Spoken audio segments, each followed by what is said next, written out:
Allahu Allahu Allahu Allah Allahu Allahu.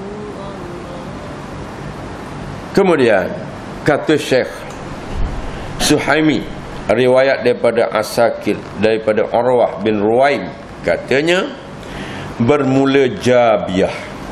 Jabiyah tu apa benda? Bermula Jabiyah, iaitu baru nak khabar Jabiyah tu apa? Jabiyah iaitu satu tempat di negeri Syam.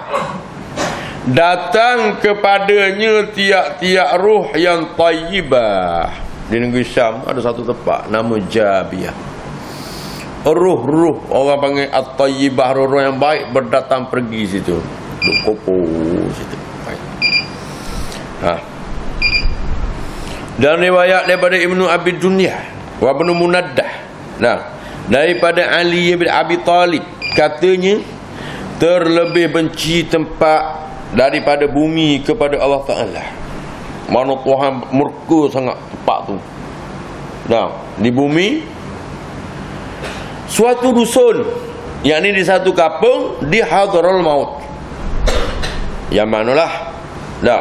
Yaman Selatan, ibu negeri dia Hadraul Maut. Di Hadraul Maut tu ada satu tempat dikatakan baginya Berhut. Nama satu tempat tu Berhut. Baru ni saya pergi di Hadraul Maut, tapi tak ingat nak tanya orang kat mana Berhut ni. Masyhur Berhut ni, disebut dalam kitab. Sebab apa Tuhan murka sangat situ, Tuhan benci sangat situ? Padanya arwahul kufar. Situ tempat beripung segala roh-roh orang-orang kafir. Di Telaga Berhut ni. Bi'run tu maknanya dia sebut di sini. Kalau kitab lain dia kata Bi'ru Berhut, Telaga Berhut. Ni riwayat daripada Ibnu Abi Dunya daripada Ali pula, katanya arwahul mukminin pada Bi'ru Zamzam. Arwah orang beriman ni dia beripung di Telaga Zamzam. Kat mana Telaga Zamzam? Tak boleh tengok dah. Kalau orang Mekah nak tengok, dia kata habis. Ni pok-pok Wahabi susah ni. Mula sama kita pergi, mula boleh pergi guling duduk sangat. Duduk tidur kat Telaga Zamzam kan. Dia boleh masuk, dia buka walaupun dia tutup dengan cermin, kita boleh tengok nginjing-injing hak nyeduk air apa semua. Learning katu habis. Pok makan ubi tu. Dah kira, dah kira. Tu dia. Sebab apa? Banyaklah alasan-alasan dia ni, tutup habis. Cuma kalau gigi umrah tu perasan dah ada ke tak lagi dah tahu lah ni, lama dah tengok. Dulu dia tulis masa kita duk tawaf tu, dia ada bulat, ada besar dia tulis Bi'ru Zamzam. Lah ni ada tak lagi? Tak ada dah. Tak tengok tu. Tak ada dah. Tak tahu fakta kat mana Telaga Zamzam.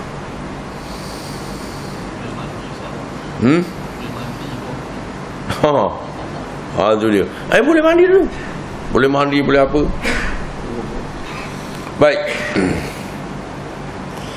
Kata setengah daripada orang yang salihin, bahawasanya adalah bagiku kekasih yang banyak kebajikan.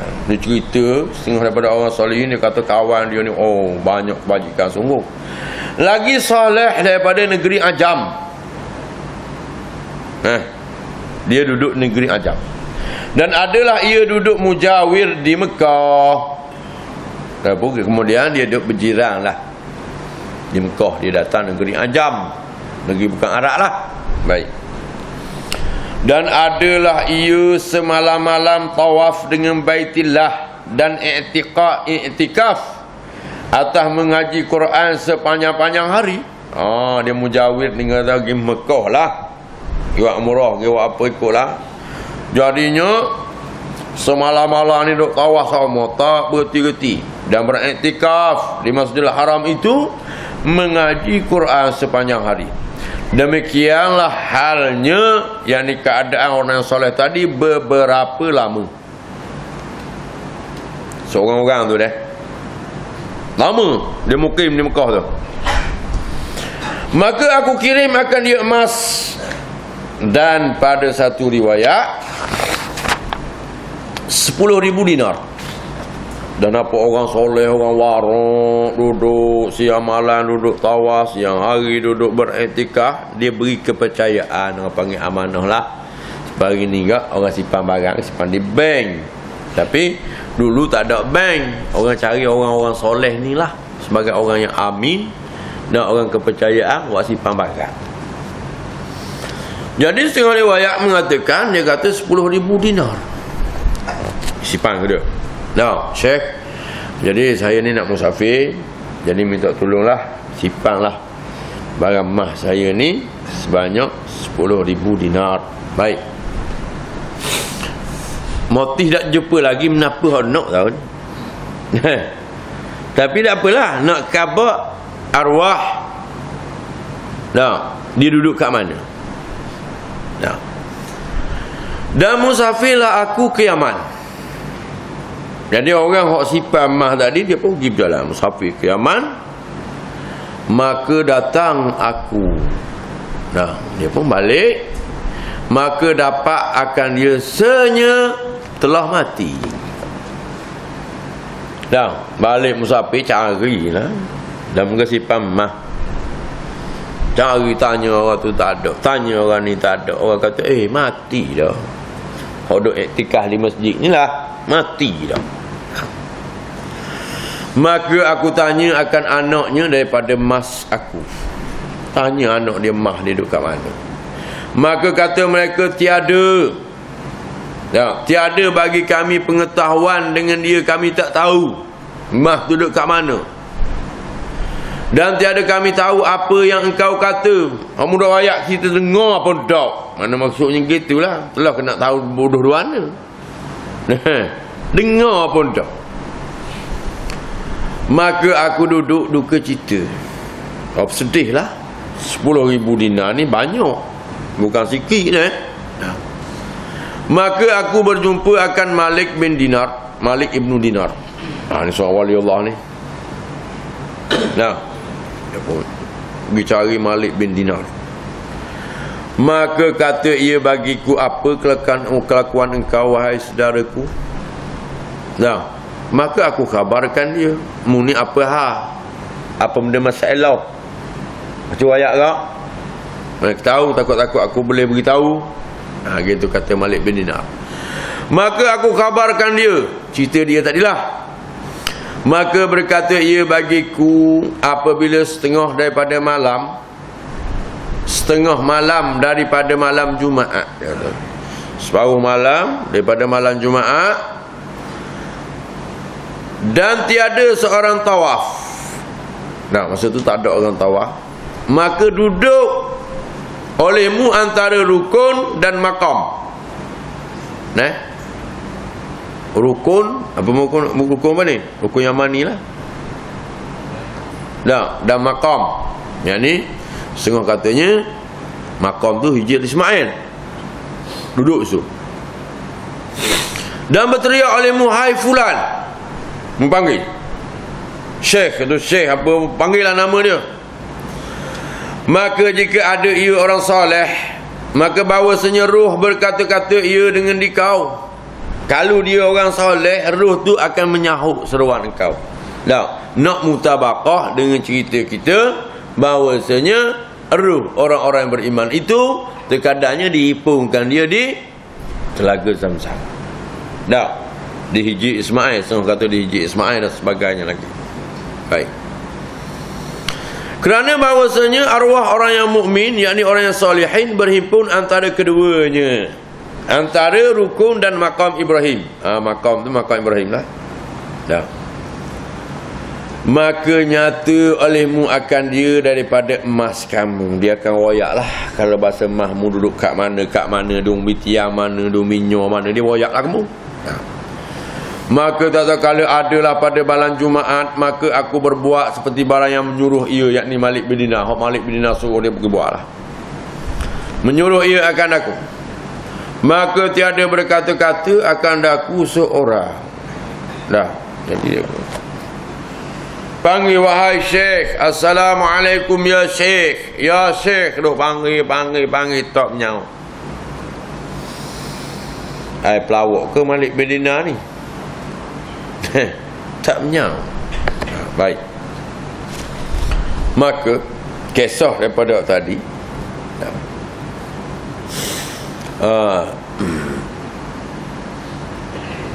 maka tatkala berpagi-pagi berkhabar aku akan dia dengan barang yang berlaku. Pagi-pagi gelak pergi cari Malik bin Dinar ni, buayaklah. Hok mau pesan gini tu. Nah. Tapi hasilnya tak ada.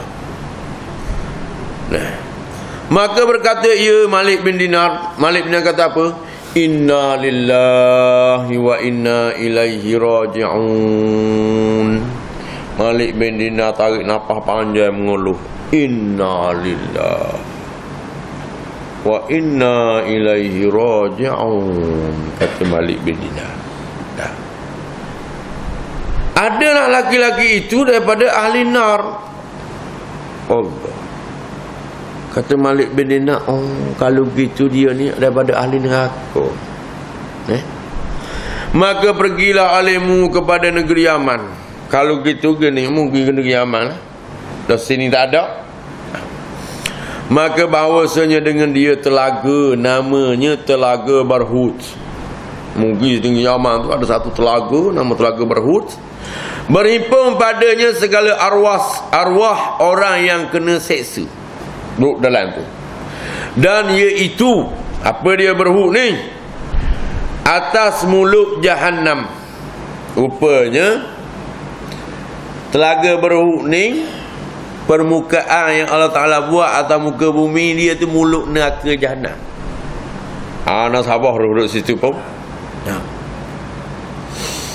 Dan seru olehmu ya fulan pada setengah malam. Masuk tengah malam, mungkin panggil. Maka bahawasanya berkata ia akan dikau, roh tu akan bercakap denganmu. Maka lalu aku kepada demikian telaga. Rekah ceritanya shortcut, jalan pergi selalulah. Maka tak kala setengah malam duduk aku pada telaga itu. Maka tiba-tiba datang dua orang. Dia duduk di telaga tu, naik dua orang. Dan turun keduanya ke dalam telaga itu. Turun dalam telaga dan menangis kedua-duanya. Maka berkata salah seorang bagi taulanya, siapa engkau? Orang naik, kau dah berjerit. Dia kata tak. Dah mu seperti dia tanya. Dia tanya. Katanya aku ruh seorang laki-laki yang zalim. Aku ni ruh laki-laki yang zalim. Adalah aku mengambil cukai dan memakan akan haram. Maka dilontar aku akan daku malakul maut ke dalam telaga ini dan diseksa padanya. Rupanya ruh orang ambil cukai. Ingatlah, orang ambil cukai lah. Noduk di Barhut. Sebab tu malam ni mikir panjang-panjang, letak apa ni tangan atas dahi, esok winoteh berhenti lah. Apa benda kerja tak pakai tu? Kerja ambil juga. Dia panggil LHDN, Lembaga Hisap Darah dan Negara. Sungguh mekebah. Berhenti lah, berhenti. Tak ada basah-basahnya lepor di malakul maut dan Telaga Barhut esok-esok. Kerja pemerah ambil cuka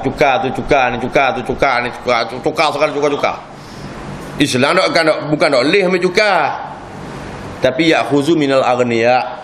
Kaedah mereka. Kerajaan boleh ambil cuka, tapi ya khuzu minal aghniya. Diambil daripada orang yang kaya-kaya. Toko-toko perak apa semua gitu gini. Kamu mula ada dah buat kan? 5 tahun dia buat dah tu kan. La ya khuzu minal fuqara. Tidak diambil daripada orang fakir. Ni tak kira fakir, tak kira miskin, bahan belaka-laka ni. Apa lama bahasa ni? Apa lama ni? Rumah kita, harta gedok kita, batu kita, semin kita, rumah kita sudah ada mari juga. Nak duduk di Telaga Barhut ke mana? Telaga Barhut no mulut neraka Jahannam weh nak kabawi. Sebab tu hak terlibat dengan tu berhenti lalu lah. Ada pasar-pasar kerja lainnya. Tu pergi cari buah tu banyak tu. Buah benda ni buah nipah tu. Duk berjalan jalan tapak jual hak muda. Pada duk kerja duk pakar gitu. Memang hamba marah kau. Orang agak buat kerja tukar ni memang kerja jahat. Dah, dia panggil qat'un tariq. Kalau hak bahasa kitab kau qat'un tariq ni hak menyambung dengan jalan. Tapi lah ni sedar buat you aduh panda. Apa tu SMS tu? Senyum apa? Saman anda. Berapa? 16 saman. Cek. Ada 7,800. Oh, baling pok ni sebab pula. Dia kata, apa ni? Allahumma salli ala sayyidina Muhammad. Dia ni kerja dia nya dah akilul haram. Dia makan benda haram. Dia kita heran tu boleh kerja gitu bangga tu. Bangga. Main sebatang.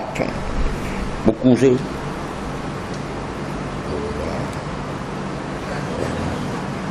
Mata mungkin. Dah memang. Kecak je boh, kecak. Dah. Baik. Aduh. Padang ke nak duduk lampi saya-saya?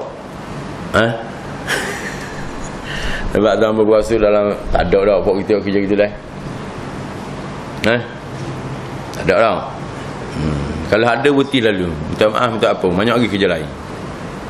Tak nak. Ubi setelah mahal ni. Sungguh lah. Ubi kayu nak hias sekali. Cakur-cakur pacok, cakur-cakur pacok, cakur-cakur pacok. Makan hak berkat.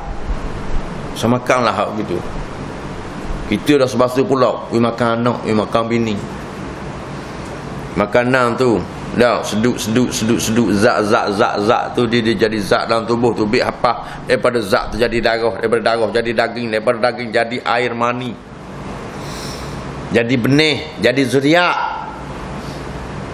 pacar dan rahim bini kita pula tumbuh daripada waktu tubik anak pula daripada hasil waktu tu ajar Quran malah mengaji ajar benda ni tak mau, ajar benda ni tak mau, ajar benda ni tak mau. Ada rumah tak mau duduk dalam rumah, nak duduk biar jalan. Rumah ada. Kipas angin, aircon ada. Dengan sofanya, dengan apa dalam rumah. Tambah duduk dalam rumah, nak duduk biar jalan. Setambung duduk biar jalan. Ambil hawa jalan tu. Sebab ada gu dia duduk tengah jalan tu. Kat mana gu dia? Bahasa nak berak dia akak ekor bok jatuh tarik tu gu dia. Dia nak bersaing dengan pasien tu. Sebab apa? Kesinambungan daripada puncanya akilul haram. Maka dia tak pakai. Jadi habis kisah itu saya nak cerita bahawasanya hak menjelma di Telaga Berhub tadi, ada hak tu dia kata aku ni kerja dianya kerja ambil cukai, makan hak haram, dan dilantar aku malakul maut dan telaga ini diseksa padanya. Maka katanya satu yang lain, siapa engkau? Dia kata, katanya akulah roh Abdul Malik ibnu Marwan. Jangan dengar cerita Abdul Malik ibnu Marwan. Seorang raja yang zalim.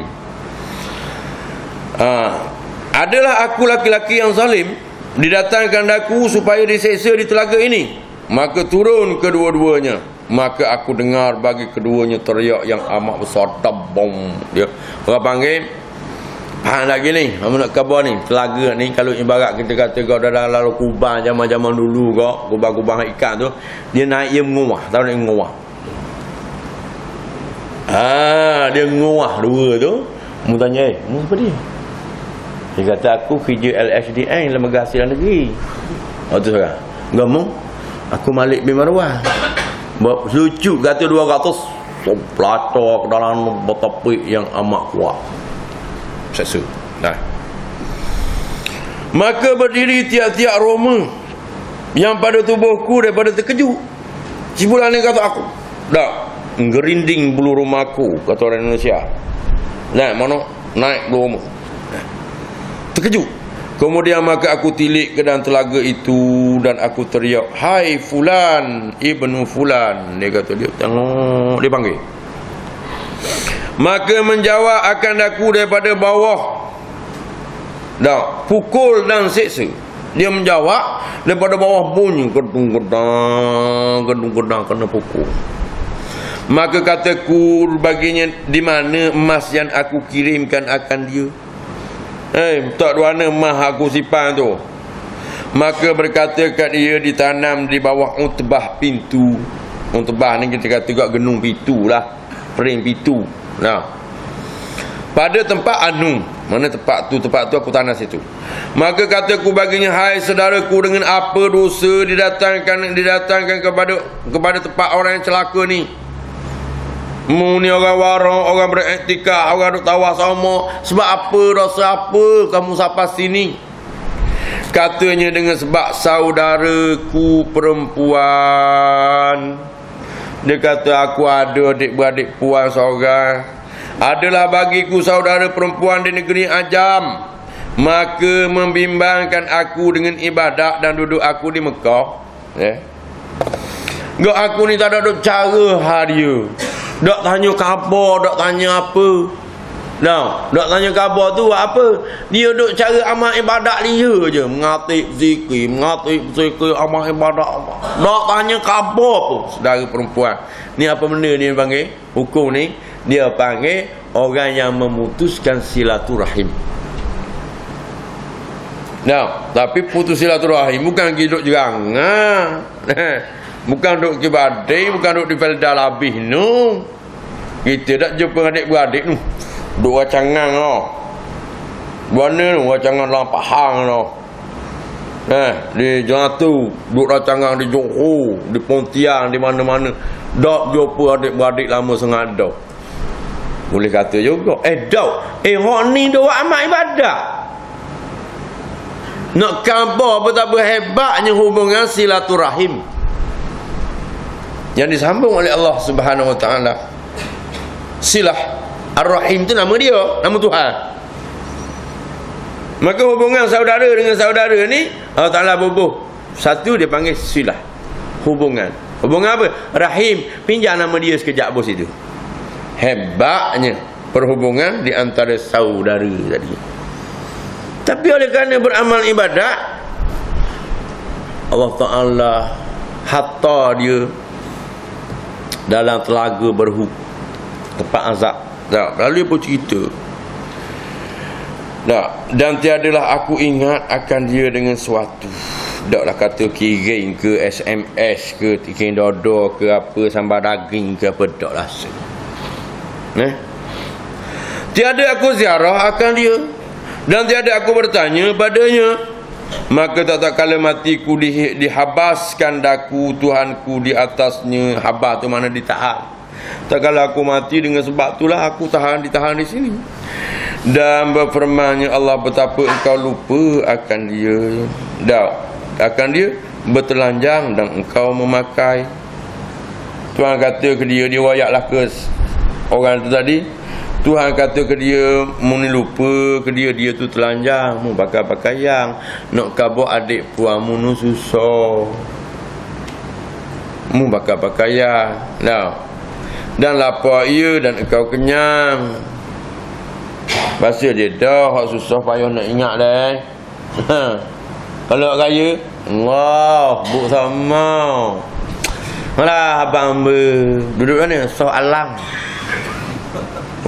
Kerja bawa dia je kau. Orang tak tanya-tanya khabar tak mau. Dalam hari tu ada sesak seorang duduk di tak jauh Felda Mengkawang. Cak je. Dah kata dia, apa beradik? Hamba tu jauh. Dia bila hak soalang seorang serumbang seorang. Dah seorang lagi?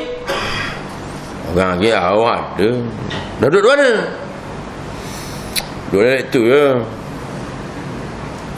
Duduk di mana? Duduk di Felda Mengkawang. Kebetulan untuk lelaki dia tu, apa nama ni, OKU. Anak ada 9 orang. Tak rajin kita tanya khabar. Babai dah muka sesau. Atau perangai kita manusia. Sayang gitu kau. Oh kalau kaya tu kat sebut sama Allah. Siap ngucap lagi cak. Oh sayang betul. Oh. Tiguana hak baru tu. Oh cak. Aduh. Susah. Kau. Salam gitu ya. Tak berpaling nak jawab dia. Bapa hak basah. Itu perangai kita nak kabar. Baik. Dah. Dan demi ketinggianku, Tuhan berfirman ke dia. Sikit lagi dah. Kegelisah dah. Masa kita dah habis ni. Kena berhenti nak sambung mula. Berhenti sini sambung mula cerita ni. Dah, sikit lagi dah. Dan dia kata demi ketinggianku Allah Ta'ala firman, dan kebesaranku, bahawa tiada kasihan akan orang yang memutuskan rahim. Allah Ta'ala tidak ada satu sifat kasihan belas kepada orang putus silaturahim. Ingat baik ni pokok kita ni. Kena balau adik-beradik apa mak saudara apa semua balau. Nah, mari surah sekali duduk surah pun balau juga. Hamba tak belagangi dengan dia tu. Hamba dengan dia tu kurang. Hamba dengan dia tu tak nak pergi ada pula dah. Nah, dia putus silaturahim tu. Allah Ta'ala kata, orang putus silaturahim ni, aku tidak ada belah kasihan. Ya baik. Kita main-mainnya benda-benda gitu. Maka mudah-mudahan hai saudaraku, engkau pergi kepadanya dan engkau tanyakan atas kelakuannya dan mintakan akan dia bahawa dijadikan daku di dalam halal. Ginilah dah berperluan, dia kata jumpa di samping orang panggil pecendai, tanya mah ni dah mu nak balik ni, mu tolong carilah saudara aku nu dah duduk di Felda Mengkawang, luk bergiang namanya Romlah binti Saidum. Mu tolong pergi cari deh. Katanya aku ni kena azab, aku ni dorang azab, minta halal lah segala apa yang aku buat. Tu je nak minta sih. Nasib baik jumpa di Beru. Dan kalau macam buat kita nak jumpa di mana? Rupanya ada orang panggil discussion. Apa ni? Boleh discuss lagi, ada boleh beloya. Mati dah ni nak jadi ke cerita. Atas hamba Allah tadi, orang soleh tadi. Nah, maka tiada bagiku dosa pada Allah yang lain. Aku tak ada buat dosa, ahli amal ibadat penuh masa semayang sama, mengaji Quran sama, berzikir berwirid. Tiada lain daripada putuskan akan rahimku. Oh, aku dosa waktu saja. Katanya maka kembalilah aku pada tempat yang ia berkata bagiku bahawasanya emas yang ditanam akan dia padanya. Mereka cerita dia balik selalu pergi cari emas dia, aku bokar, dia kata aku dapat akan emas itu seperti bukusanku. Seperti buku biasa. Maka aku ambil dan aku pergi ke negeri Ajam. Maka aku tanya daripadanya dan berjumpa aku dengan dia dan bercerita aku dengan ceritanya. Jumpalah Romlah binti Saidum ni kan. Jumpalah cerita dia begini, abangmu begini, aku kenal jumpa di Mekah begini. Mati pun adik dia tak tahu. Tapi dia bercerita, dia jumpa abang dia berhu duduk dalam azab neraka begini. Ya. Maka menangis ia adik perempuan dia tadi. Dan jadilah ia menghalalkan dia. Nah, beginilah dia kata, pakcik lah, dia kata begini, pakcik, bagi saya maaf laku. Nah, kalau tinggal besar rumah pun saya maaf, dia abang saya, saudara saya maaf laku. Nah, dia gitu. Dia menghalalkan segala-galanya dan bercerita aku pada ceritanya. Dan mengadu ia kepada aku kepapaannya dan kesakitan dia. Ya Allah, dia kata hambalah dosa ni susahnya, makan tak makan, dia kata ada berimbo, ada ada orang wari barang ke apa, tak ada orang susah sungguh lah. Hak ni sakit, hak ni lelah, dia kata abang dia pun lama dah tak kerja. Mengadu lah. Dia rakyat kata susah. maka aku berikan dia sesuatu daripada emasku supaya menyampaikan hajatnya atas halnya dan berpalingku padanya. Dia pun palinglah. Dan atas riwayat yang lain, kalau tuan-tuan rajin baca kitab Muhimmah pada ilmu hadis, dia sebut cerita ni. Nah, kitab Muhimmah tu disambung sikit lagi. Jadi orang ni nak tahu sungguh ke tak ni, sambung sikit gini. Sambung tahun ni, sini tak ada dah. Nah, dia pun balik, dia pergi di antara rukun dan makam. Dia salah. Sampai setengah malam yang malam Jumaat, Assalamualaikum ya Syekh. Nah, hal anta huna? Mau ada sini kah?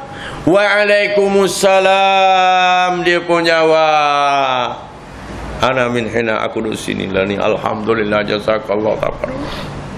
Menangis dia khabar, maknanya dengan sebab tu adik dia apa dosa-dosa dia tu Allah Ta'ala ambil melarut bubuh di antara rukun dan makam Ibrahim. Habis itu tuan-tuan sekalian. Jadi maudhu' kita, motif kita, apa yang kita nak cerita, bahawasanya roh-roh manusia ini ada tempat-tempat yang tertentu yang disipang oleh Allah Subhanahu Wa Taala, termasuk roh-roh kita semua juga. Nanti esok-esok, jadi kita minta dengan Allah, moga-moga roh kita ditempatkan bersama dengan roh-roh orang-orang yang soleh. Nabi munasabah dengan amal-amal kita yang soleh. Jadi kita berhenti setakat tu dah pada ni pukul 9. Ambil masa lajak sikit tu. Qala al-muallif rahimahullahu ta'ala faidatun. Berhenti setakat tu lah, wallahu a'lam.